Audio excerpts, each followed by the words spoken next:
some situational updates from Chairman Cox and Supervisor Fletcher. Dr. Wooten will review the latest guidance and the critical need for the public to support the directives. Dr. Macdonald will provide an update on the current situation with the cases, including those at Miramar and cruise ships in San Diego. We are asking the reporters to come up to the microphone during the quick Q&A to limit themselves to one question and one follow-up, please. The doctors and supervisors will be available for one-on-one interviews after the formal Q&A is over, so everybody can get their questions answered. Thank you.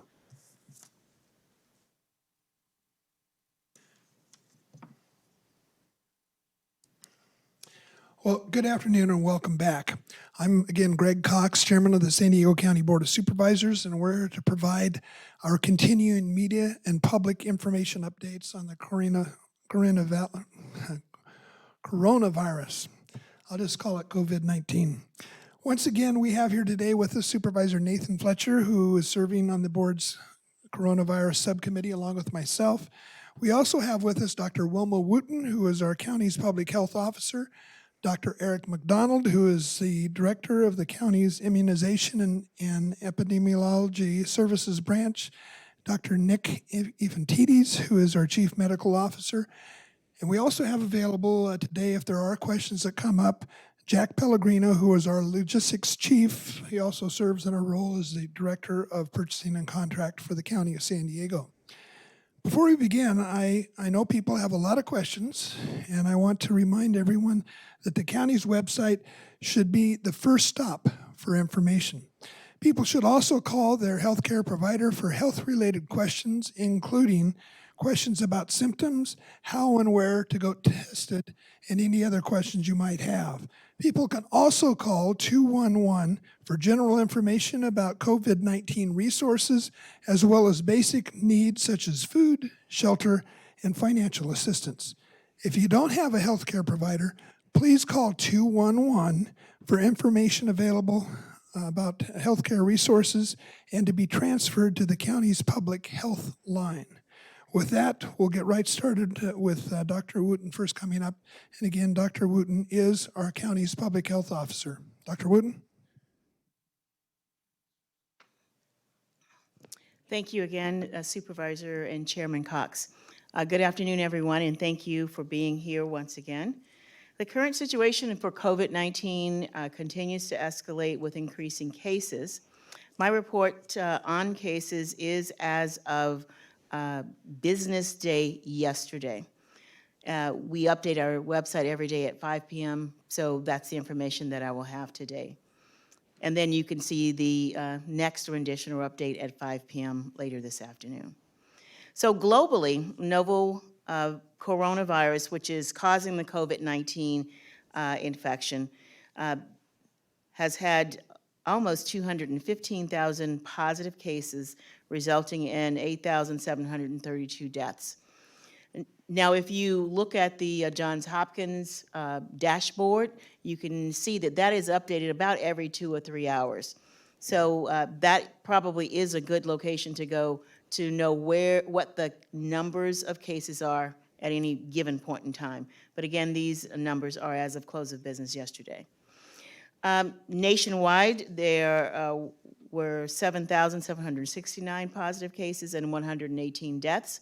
And in California, there were 598 positive cases and 13 deaths.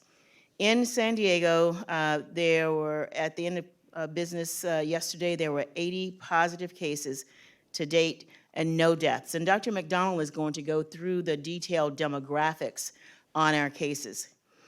However, just today, the White House task force reported that the majority of the U.S. cases are confirmed in 3 states, Washington, California, and New York. Testing will be focused in those states, and 50% of all U.S. cases are being confirmed in 10 counties. The most important thing I want to communicate to you today is how important it is for everyone to follow the public health directives or orders that have been issued this week to slow the spread of coronavirus. This is hard, but it's necessary, and we are all in this together. Taking the appropriate action helps you, your family, your neighbors, and the entire community, as well as the entire nation. To quickly review the actions or orders that were issued this week, all public and private gatherings of more than 10 people are prohibited, and non-essential gatherings of any size are strongly discouraged. Daycare must be limited to groups of up to 10 children in the same room, and they must remain in the same group each day with the same staff person. Those individuals 65 years and older, or anyone who has a chronic underlying medical condition or are immunocompromised should stay home. Hospitals must preserve resources and delay non-emergency surgeries and elective surgeries. Places that must currently remain closed includes schools, gyms and fitness centers, bars and adult entertainment establishments that serve alcohol and food. Restaurants may not have on-site dining in, but can allow food delivery and pickup as long as social distancing is maintained. All businesses need to enact their social distancing strategies, increase cleaning standards, and have employees work from home if possible. And businesses must suspend the need to have a doctor's excuse if someone is out sick. Everyone needs to adhere to social distancing. You've seen us do this every day since we've issued the order. And don't forget that things that we've been telling you since the beginning: wash your hands thoroughly and often, avoid touching your eyes, your nose, or your mouth, and stay at home if you are sick. These strategies help to decrease the spread of coronavirus 19 as well as other viruses. So we are asking the San Diego County community to do your part in helping to slow the spread of COVID-19. Now I'd like to invite to the podium Dr. Erica Macdonald. Thank you, Dr. Wooten. I just wanted to give a little bit of detail on the cases in San Diego. As Dr. Wooten mentioned, there are a total of 80. 67 are San Diego County residents. 5 are individuals from the quarantine at Miramar, and 8 are non-county residents. There are no pediatric cases amongst the COVID-19 patients in San Diego. 17 patients are over the age of 65, and the remainder are between 18 and 65. There have been 11 hospitalizations, and there have been no deaths. The health department is working on 3 groups of patients that are linked, 2 of which are travel-related. There are 10 in one group and 4 in another. And then another group that is clearly community acquired is a group of 4. So 18 of the 67 residents are in these 3 groups. I do want to give a brief update on Miramar. I said yesterday that there was a plan to have 39 individuals leave to 3 other states. That flight got postponed until Friday. So actually the number of people at Miramar is exactly the same today as yesterday at 244. 4 of those individuals are in the hospital. 9 of those individuals are at the Health and Human Services care facility, which is actually off the base. Either they are individuals who are positive for the coronavirus, or they are individuals who are undergoing an evaluation for the coronavirus. There is 1 person who's scheduled to leave today, and I'll see tomorrow if they actually left. Update on the cruise situation. Yesterday, the cruise ship Eurodam disembarked all of its guests and 61 of their crew successfully to go on to their home destinations for 14 days of self-quarantine. There were 3 individuals who were transported to the hospital who had been pre-identified as individuals who needed evaluation. 2 of these individuals were treated and released, and 1 of those individuals remains in the hospital today. We have a cruise ship that docked this morning, the Disney Wonder, and like we did with the Eurodam, we had a conference call with the CDC quarantine station, the CDC cruise ship task force, the port, the city of San Diego, and CBP and others.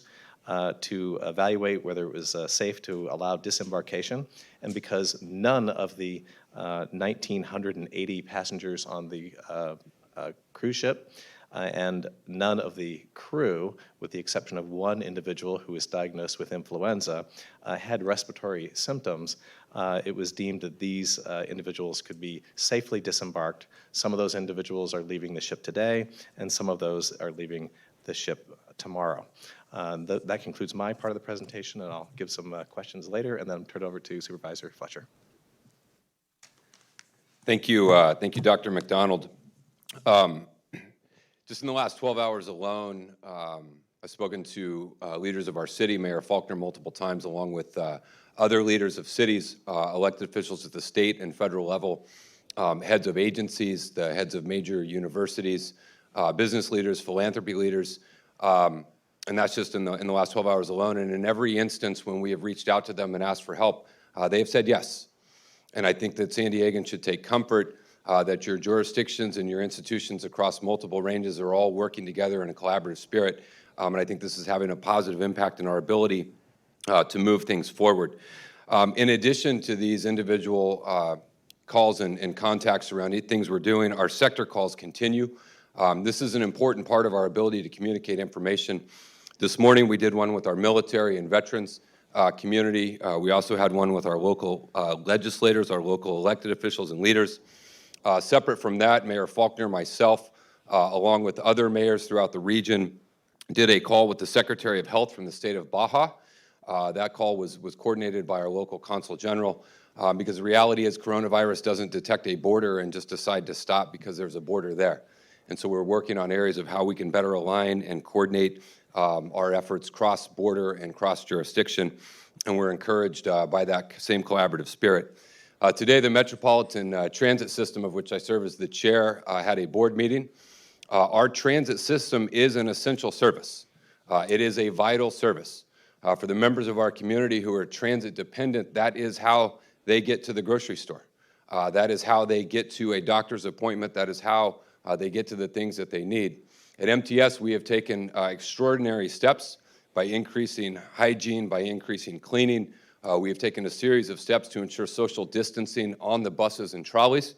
That effort has been made easier by a pretty significant decline in ridership, as you might expect. But our transit system is an essential service and a vital part of what we're doing, and our transit system will continue to provide service throughout San Diego.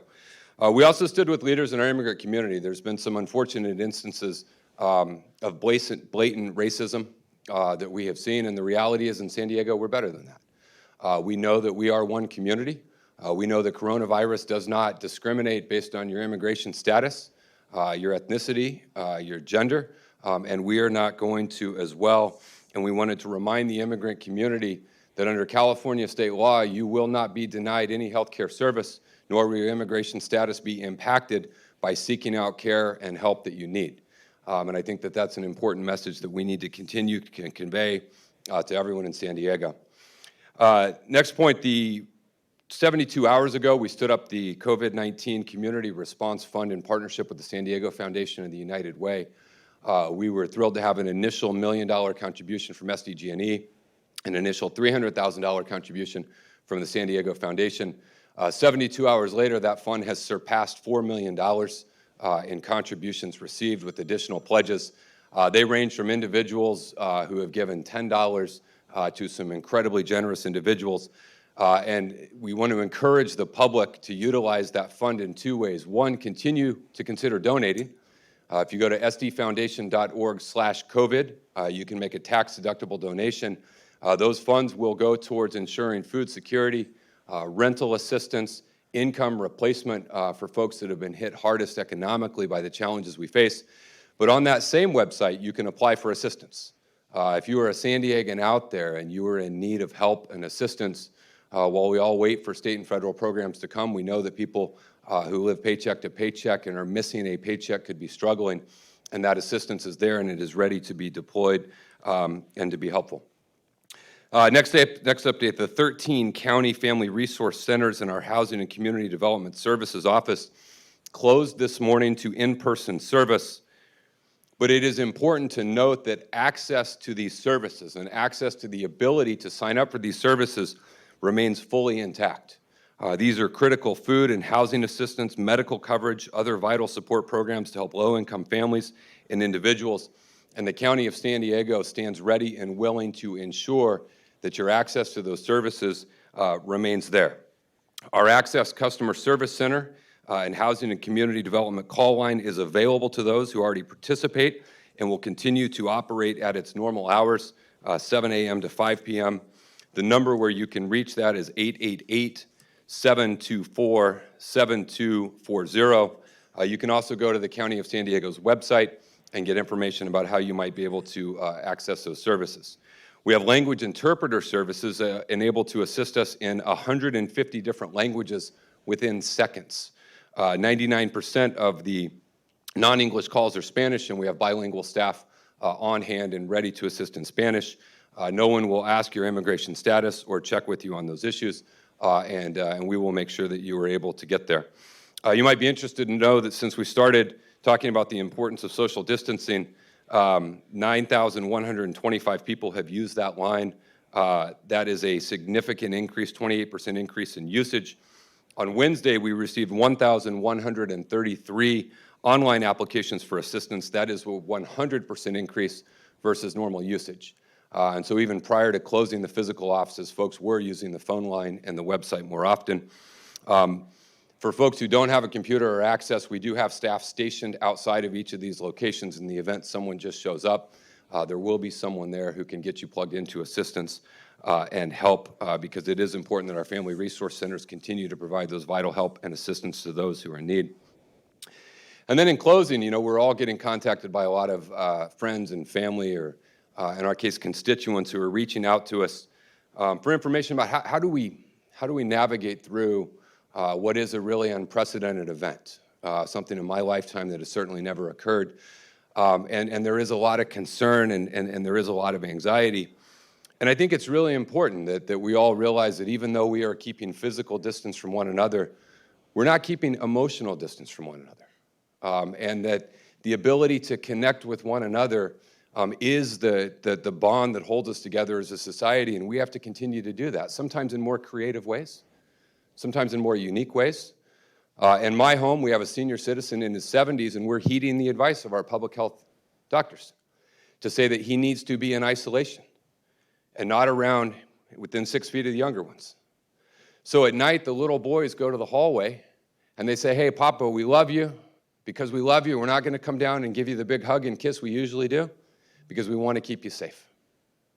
But they still communicate, and they still talk. And so as we go through this, finding ways where we're all figuring out how to maintain that emotional connection with one another, because we'll get through this, and this will pass. I know a lot of parents. We have school-age kids. They're all home. I think every parent has a much greater appreciation for our teachers now that we're dealing with our kids every single day. But there's a lot of anxiety about, I have to replicate and repeat what they get in the classroom. I got to teach them a new language. I got to teach them a new skill. And that's all great if you can figure it out. But at the end of the day, if your kids are loved and your kids know, hey, it's going to be okay, we can sort through and figure out all of those online learning opportunities and ways we're going to connect them and how we're going to help them. But there isn't this overwhelming sense that it's going to be okay. So make sure your kids are comfortable. Make sure that they know what's going on. Be honest with them about what's happening and tell them the steps that they can take. Our kids love going around and cleaning the cabinets and figuring out things they can do to make sure that they're helping protect Papa. And that gives them something to do, something that I never thought that they would ever do in their lives in terms of being a part of cleaning. We also have to make sure that we're maintaining our own health, our own mental health, our own physical health, our own spiritual health. It is okay to go outside and go for a walk. It is okay to take your kids from your family unit and go outside and play and throw a ball. We want to make sure we're keeping social distancing from other folks outside the family unit, but you can still do that in outdoor ways, right? We have a crisis line if folks are in emotional distress. There is a tremendous financial stress that a lot of folks are feeling. And we've got millions of dollars in a fund to help you. We have hopefully billions of dollars of federal aid dollars coming down, but we're not going to let a San Diegan go hungry. Supervisor Gaspar and I are bringing forward a board letter to ensure that there are no evictions or foreclosures during the period of the COVID crisis. That would apply to the unincorporated areas. 2 cities are moving forward with similar efforts. We're not going to let folks get kicked out of their homes, but we know it is stressful, we know it is difficult, and we want folks to make sure that they're minding and tending to their emotional health and their physical health. And then the final point is the flow of information. Your cousin on Facebook might know a lot about a lot of things, but he probably doesn't know that much about COVID-19. So you should not listen to random people on Facebook as your source of information. We have an incredible website at the County of San Diego that has a wealth of information. If you want to read and learn about COVID-19, you can spend hours there, reading from experts, from science, for things that we know today. But the speculation and the what might happen and what could happen, the reality is the experts standing in front of you today, we don't know what the situation will look like tomorrow. And so if we don't know what the situation is going to look like tomorrow, no one online knows what the situation is going to look like tomorrow. But we know that tomorrow is going to come and we're going to deal with it and we're going to confront it and we'll update you and then we'll all move forward accordingly. But I think it's really important in these difficult times that we make sure that we're all moving forward. We have the guidance, we have the things that we know that we need to do. And if we do those things, we're going to be okay. Thank you. Thank you, Nathan. And now we will go to questions. But before we do, let me just ask the medical professionals if they have anything else they wanted to clarify or add to at this point. Okay, and I would remind you that we do have Jack Pellegrino, our Chief Logistic Officer, who is here if there's questions on supply issues or anything related to that. So with that, I would just give one caveat. We'll call on you. We ask that you ask one question and we'll get a response. And then if you have other follow-up questions, you can get back in line and we'll go from there. Let's go ahead and go over here first. Hi, Jennifer Dela Cruz with ABC Channel 10. We had a 20-case jump from yesterday, which, if I'm correct, is the highest single-day jump that we've had so far in positive cases. What does that indicate about whether or not the measures already in place are working? Yeah, thank you for that question. Remember that there is an incubation period up to 2 weeks for coronavirus, and so there will certainly be a delay of the impact of any of the measures that we've taken in terms of bending the curve downward. We're very hopeful that that is going to happen, but I would be careful to follow these numbers day by day because it may indicate who's being tested, where tests are available, when test results come back. Some of these results came back from commercial laboratories and are 4 or 5 days delayed, so I'd be careful about that. But a contribution, if you listen carefully to what I talked about with one of the clusters, increased up to 10 from previously being 8. Some of this has to do with contact tracing, identifying people who are ill, getting them tested, and adding to the numbers. So there's a combination of both of those things. Before we go to the next questions, I think Supervisor Fletcher had an update. Yeah, I just want to provide the mental health access and crisis line. That phone number for individuals who need help is 888-724-7240, 888-724-7240.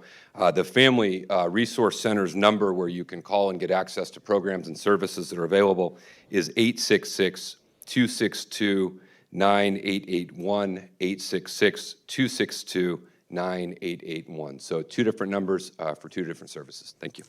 Thank you, Nathan. Next question over here.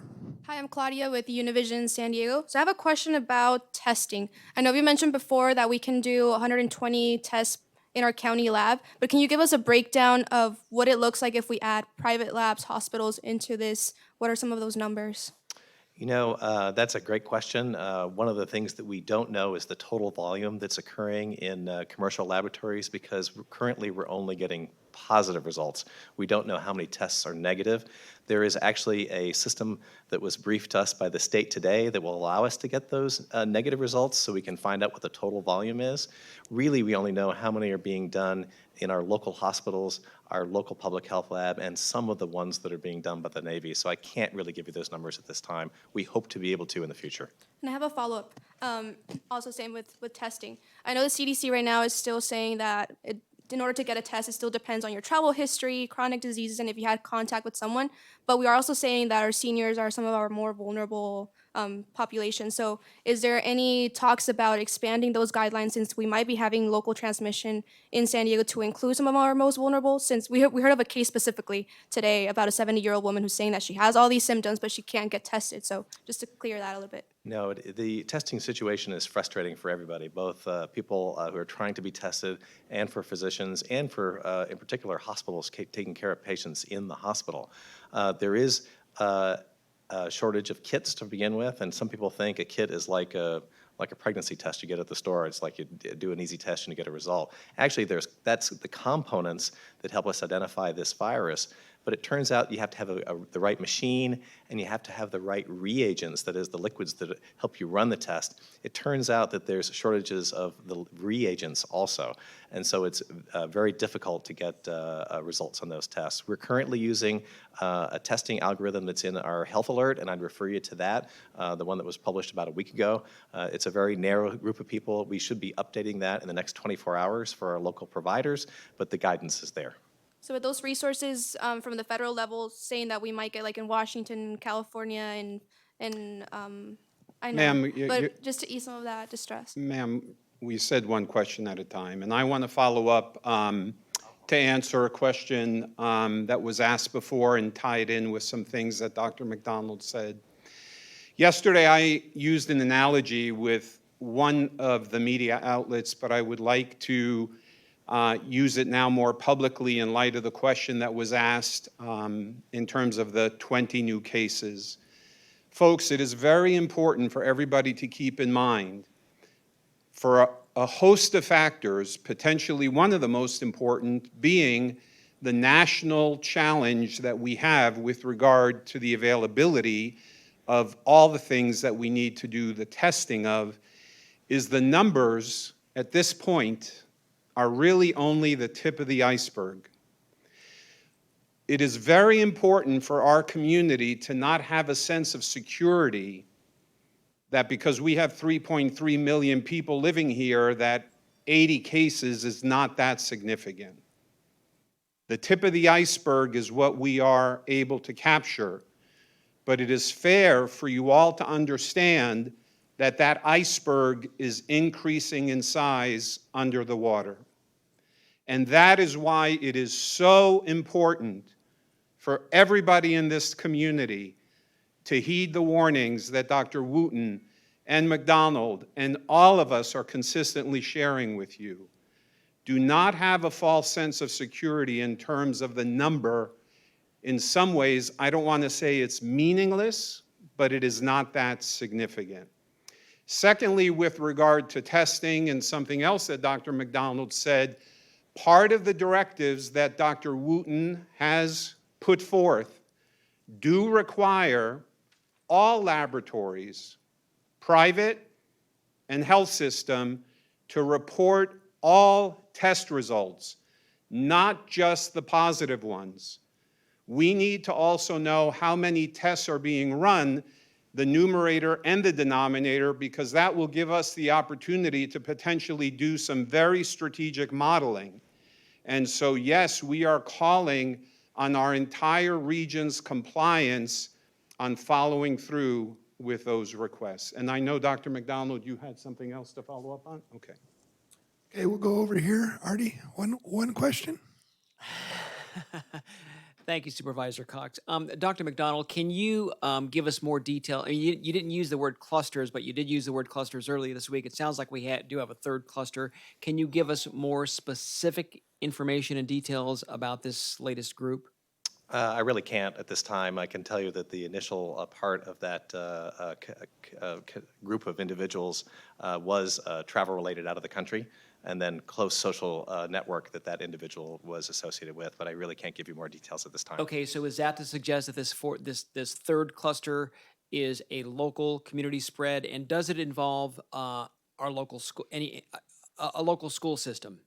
No. Okay, question? Marilyn Moore with Fox 5 News. Can we get some clarification on the type of businesses that should and should not remain open, specifically thinking about nail salons, hair salons, masseuses, those kinds of businesses that there does seem to be a chunk of them that have remained open throughout all of this so far? Well, first, I'd like to say that many of the businesses have done an outstanding job in adhering to the policies. There are some businesses that are essential. I would say that hair salons or barbers might be considered essential. We're asking those particular businesses to adhere to the social distancing and also the gathering of how many people are in their facilities if they continue to remain open. Some of those businesses have closed. I was asked also about casinos yesterday, and we found out after the press conference that the casinos have closed, as well as if they haven't, they are planning to close. So we have identified what are essential services or businesses, and we've identified that in the health officer order. We may not have been exhaustive in our list, but as we are in terms of which ones shouldn't remain open or which ones should remain open, we will include that and update and amend our order to include that information. A quick follow-up to that. Is there any concern with these businesses that, hair salon, nail salons, there is close contact that happens between the employees? Well, in and many of the, patrons? if many of you go to hair salons or nail salons, the owners are wearing masks. So they are protected in that way. But again, if many of you have been to nail salons, if you get a pedicure, the person is at your feet. That's about 6 feet. If you get a manicure, you are across from a table. That might not be exactly 6 feet, but many of the operators are wearing masks. And if someone is sick themselves, they should not be going to these businesses. So again, we're not going to be 100% perfect, but if 80%, 90% of the businesses adhere to what we're asking them to do, we will make a significant impact for the community of San Diego. Okay, question over here. Hi, Jennifer Bowman with iNewsSource. It's my understanding that yesterday the county said that there are no mask shortages, but a representative from Family Health Centers say that they expect to run out of all masks, N95s and surgicals within days. I'm wondering if you're offering additional measures or giving masks or personal protective equipment for these health centers on which many low-income families rely. Well, while Jack is coming up to come on. In terms of, we just had our meeting with our healthcare disaster task force yesterday. And that is a group that is funded by our public health emergency funds, and where we met with hospital clinic representatives and identify what their needs were. And our plan is to have a supply for about 4 to 6 weeks out. So as healthcare facilities are seeing that they are running low, they are to contact us. And we haven't received yet our strategic national stockpile. And that also is requested through the state to the feds. And that request has already been made. Jack, do you want to?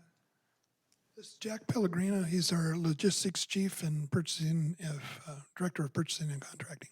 Thank you. Just to amplify what Dr. Wooten mentioned, we in the Emergency Operations Center do have, through our CMS organization, we are monitoring all supplies, and we are looking at our supplies as well as asking the state, coordinating with the state, and also national supplies as well. Okay, question over here. So just to follow up there, because I've been reporting on that a little. She just mentioned there's someone saying they're going to run out of N95 masks within days, and you guys are saying you're getting them to everybody that needs them. The state has also said that they've filled all requests for equipment, but that's clearly not the message coming from hospitals. Sharp said critically low. Scripps has said short supply on equipment. So there's a real disconnect in what you're saying and what they're saying. And I hope you can address that directly, because they're not saying what you're saying. So I can tell you 100% assurance that for N95 masks, there is no supply issue there. And actually, we have 700 N95 masks that are able for use because we went from aerosol to droplet transmission. So we are currently using the droplet transmission process. So we have no shortage with N95 masks. There is a shortage of supply with gloves and gowns and goggles. That's where the shortage currently exists. But we are okay with masks, with N95 masks. We are okay in that area. Now, if we continue to, the burn rate, this supply is not going to last forever, but we have enough of those masks until we can get supplies from other locations. Just how far behind on the other supplies? And I'll step away. I understand. I you're don't know saying what good. you mean by how far behind? We're good on N95, Yeah. but there's a bigger issue with regular masks, gowns, and goggles. How big is the issue there? They are low. So we are trying everything that we can do to ensure that. We know our- when- how I long don't, they'll I don't last. have any other answers or numbers for you. Okay, question over here. Eric Anderson with KPBS. I'm curious on the testing issue of kind of getting a status of how many test kits roughly do we have available? And when does that change? When do we see some of the drive-through testing opportunities and some of the other options that are available? Sure, thank you for that question. I can tell you that our public health lab has about 250 test kits available, but they're running very low on the reagents, and I was trying to explain that before. There are several components to this. We have one hospital that has the kits and the machine, but none of the reagents, and so that is the long pole in the tent, so to speak. We don't have visibility on the commercial laboratories, but we know that because they're prioritizing hospitalized patients only and that there is a significant delay in getting results, that they must also be having issues with the reagents in addition to perhaps the kits. We don't have visibility at the local level of that, but we do recognize that this is a nationwide problem. Talking to other jurisdictions, other states, everyone says the same thing. And so even though you may hear kits are being delivered, again, remember there are other components, which is why our main messages are that if you're not sick or not sick enough to be hospitalized or seek medical attention, you don't need a kit, because you should be staying at home while you have symptoms. And even if you had a test, the results wouldn't be back in time for you, frankly, to resolve your symptoms. So that, again, I want people to get off the idea that testing is the critical thing. It's not. It's the action of staying home when you're sick that's critical. Okay, we have one final question over here. Yeah, Bruce Patch from News 8. As far as the degrees of separation, if someone we know, like a coworker, tests positive or the coworker's wife tests positive, when should we self-quarantine?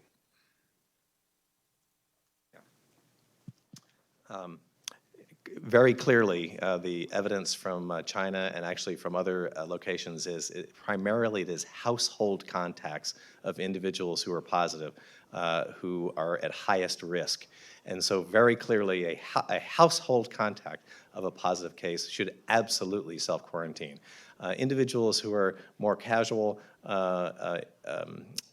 exposures to individuals that are known to be positive, it's useful to know that information, but it really gets into the mechanics of the interaction and when the symptoms began. It's really household members and very close social contacts that should be self-quarantining. Thank you. Okay, at this point, if there's additional questions, we'll have the doctors available and Supervisor Fletcher if there's any further follow-up. Just a couple of, of acknowledgements. Unlike cities, counties provide a number of regional services. And so the county is going to continue to operate. About 50% of our workforce is actually working at home now on computers and tied into doing their daily duties. But child protective services, adult protective services, child support services, public health, eligibility services are all key functions of county government. And so those functions are going to continue. They may be in a different manner, as was already pointed out. Libraries are now closed. We're not going to continue to do what we attempted to do the first couple of days. So if people have books to drop off, they can do that. But there's not going to be any library service. And now with our family resource centers, we encourage people to call in, and we will certainly work with you on your eligibility issues.